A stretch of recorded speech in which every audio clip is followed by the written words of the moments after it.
Some people have an old pickup laying around with this 3-valve Triton V8 that don't have enough oil pressure to run their VVT system. So let's talk about a possible fix. The first thing you want to do is tear it down far enough to get the valve cover off and remove the front and rear cam bearing caps.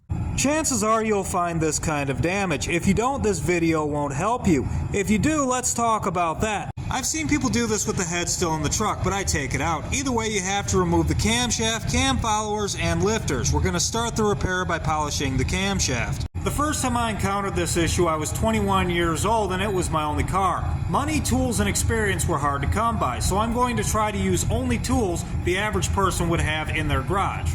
Because I didn't have a lathe, I clamped a socket that fit inside of the camshaft into a vise like such. Now with a 15mm socket and a cordless drill or an impact with a zip tie around the trigger, you can make this little makeshift lathe right here so you can polish your camshaft.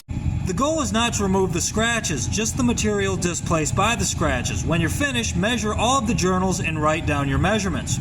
Now we're going to work on the bearings. Get yourself some Scotch-Brite and clean it until it's not shiny anymore. Remember, the goal is not to remove the scratches, just the material displaced by the scratches. It's the same process for the top of the bearing. The top of the bearing is usually in worse shape because the valve springs push upward on the camshaft. Once they're clean, reinstall the bearing cap without the camshaft and measure the ID of the bearing.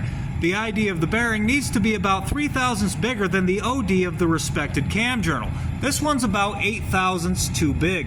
So this is where things get sketchy. At this point, the correct repair would be to replace the cylinder head because that bearing's 8 thousandths too big.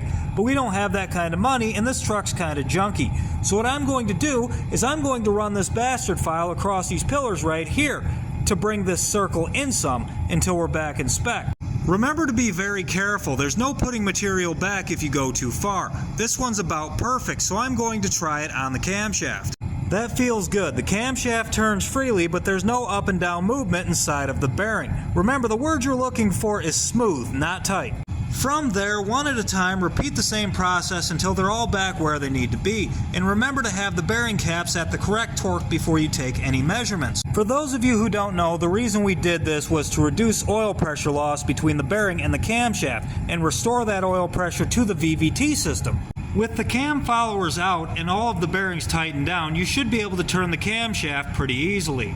At this point, all that's left to do is clean everything very well and put the truck back together, but I have to warn you, this was not the correct repair. This was a hack. No respectable garage will do this for you. I understand there are other ways to achieve the same thing, but this, in my opinion, is the very cheapest.